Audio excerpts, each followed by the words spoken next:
नमस्ते। आज हम एक बहुत ही दिलचस्प, कह सकते हैं कि एक विरोधाभास भरी कहानी पर नजर डालने वाले हैं। ये कहानी एक ऐसे देश की है जिसने एक वक्त पर जंग को हमेशा के लिए अलविदा कहने की कसम खाई थी, लेकिन आज वही देश दुनिया की सबसे ताकतवर सेनाओं में से एक को ऑपरेट करता है। जी हाँ, ये है जापान की कहानी, उसके शांतिवाद से एक ग्लोबल मिलिट्री पावर बनने के सफर की। तो चलिए इस अनोखे सफर को करीब से समझते हैं। अब ये बदलाव कितना बड़ा था, इसे समझने के लिए जरा इन दो बातों पर गौर कीजिए। एक तरफ है 1945 की इंपीरियल जापानीज सेना, उस जमाने की सबसे खतरनाक और ताकतवर फौजों में से एक। और फिर ठीक 2 साल बाद 1947 का जापान, जिसके संविधान में ही लिख दिया गया कि वो कभी भी कोई सेना नहीं रख सकता। ये एक जबरदस्त यू टर्न था, है ना? और यही हमारी आज की कहानी का सबसे अहम हिस्सा है। तो चलिए कहानी की शुरुआत में चलते हैं, देखते हैं कि ये सब शुरू कहाँ से हुआ। ये उस दौर की बात है जब एक ताकतवर साम्राज्य पूरी तरह से बिखर कर राख हो गया था। देखिए, 1945 से पहले जापान की सेना और नौसेना सिर्फ एक फौज नहीं थी, वो जापानी राष्ट्र के रीढ़ की हड्डी थी।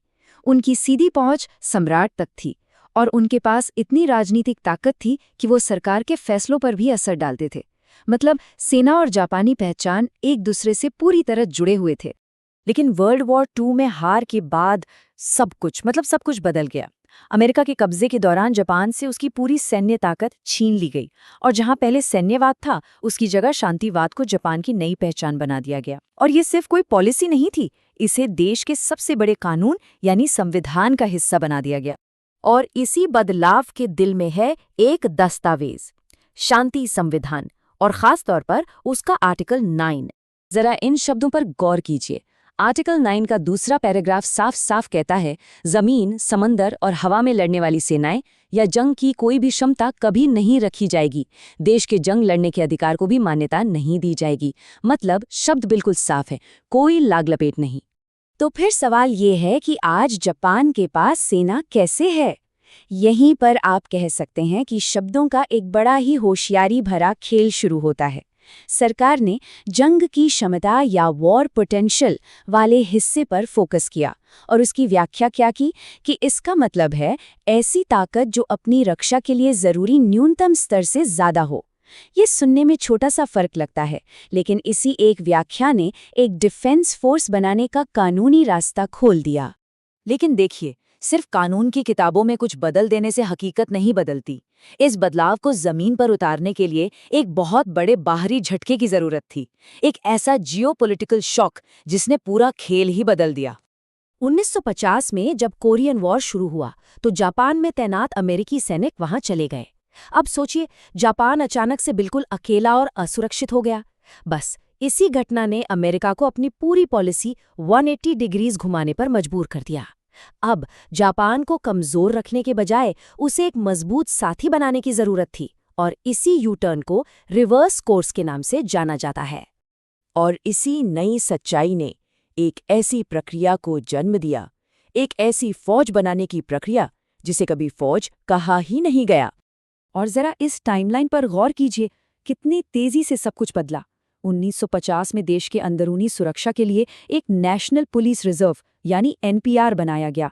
सिर्फ 2 साल बाद 1952 में ये नेशनल सेफ्टी फोर्स एनएसएफ बन गया।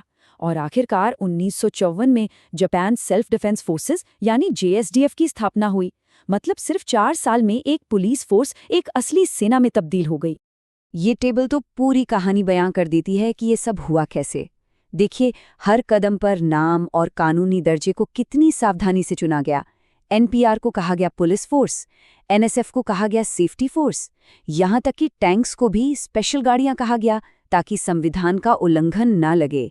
ये सब संविधान के दायरे में रहते हुए अपनी सैन्य ताकत को बढ़ाने का एक तरीका था। और इस पूरी बाजी के पीछे जो चेहरा था, वो थे प्रधानमंत्री योशिदा। मजे की बात यह है कि शुरुआत में वो खुद कहते थे कि अपनी रक्षा के लिए भी फोर्स बनाने के लिए संविधान बदलना पड़ेगा, लेकिन बाद में बदलते हालात और दबाव में उन्होंने भी अपना रुख बदला और जंग की क्षमता और रक्षा की क्षमता के बीच एक बारीक लकीर खींच दी। तो चलिए अब कहानी को थोड़ा फास्ट फॉरवर्ड करते हैं और आज के दौर में आते हैं, जहां जापान की रणनीति सिर्फ खुद की ताकत पर नहीं बल्कि मजबूत अंतर्राष्ट्रीय साझेदारियों पर भी टिकी है। जापान आज एक मल्टी लेयर्ड सिक्योरिटी नेटवर्क पर काम करता है। अमेरिका के साथ उसका गठबंधन तो इसकी नींव है, ये सब जानते हैं। लेकिन अब क्वाड भी है, जिसमें अमेरिका, ऑस्ट्रेलिया के साथ साथ भारत भी एक अहम हिस्सा है। इसके अलावा यूके और फिलीपींस जैसे देशों के साथ भी समझौते हैं और नेटो के साथ भी सहयोग लगातार बढ़ रहा है। इन सभी साझेदारियों में से एक रिश्ता है जो हाल के सालों में बहुत ज्यादा मजबूत हुआ है, और वो है भारत के साथ। ये अब सिर्फ एक दोस्ती नहीं बल्कि एक रणनीतिक साझेदारी है, जिसे Japan India defence cooperation in the Indo Pacific region या JIDP का नाम दिया गया है। और ये सिर्फ बड़ी बड़ी बातें नहीं हैं, इसके ठोस सबूत भी हैं। 2018 में दोनों देशों की थल सेनाओं ने पहली बार मिलकर सैन्य अभ्यास किया। 2020 में लॉजिस्टिक्स सपोर्ट के लिए एक बहुत जरूरी समझौता ACSA साइन हुआ, और समंदर की सुरक्षा से लेकर डिफेंस टेक्नोलॉजी तक सहयोग हर दिन और गहरा होता जा रहा है। ये सब हमें जापान की डिफेंस पॉलिसी के अगले चैप्टर पर ले आता है, और ये एक बहुत बड़ा बदलाव है। अब फोकस सिर्फ अपनी रक्षा करने पर नहीं है, बल्कि दुश्मन को हमला करने से पहले ही रोकने यानी डेटरेंस पर है। इस स्लाइड को देखिए, ये JSDF के मिशन में आए बदलाव की रफ्तार को साफ साफ दिखाती है। 1992 में पहली बार अंतर्राष्ट्रीय शांति मिशनों में हिस्सा लेना ही एक बड़ी बात थी, लेकिन उसके बाद देखिए 2015 में अपने साथियों की रक्षा का अधिकार मिलना, 2018 में एक एम्फीबियस ब्रिगेड बनाना जो कहीं भी तेजी से पहुंच सके, और 2022 में काउंटर स्ट्राइक की क्षमता हासिल करना। ये सारे बदलाव बहुत तेजी से और हाल ही में हुए हैं। और यहाँ आता है सबसे बड़ा और सबसे हालिया बदलाव। दिसंबर 2022 में जापान ने ऐलान किया कि वो काउंटर स्ट्राइक कैपेबिलिटीज हासिल करेगा।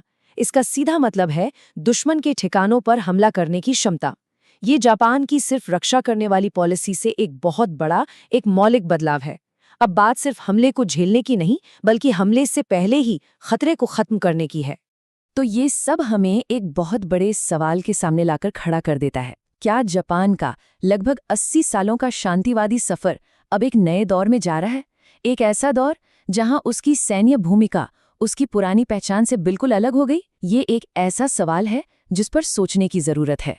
अगर आपको जापान के इस अनोखे सफर की ये कहानी अच्छी लगी और इसमें दी गई जानकारी काम की लगी, तो प्लीज़ इसे लाइक करें, शेयर करें और सब्सक्राइब करना ना भूलें, ताकि हम आपके लिए ऐसी ही और भी दिलचस्प कहानियां लाते रहें। जुड़ने के लिए आपका शुक्रिया।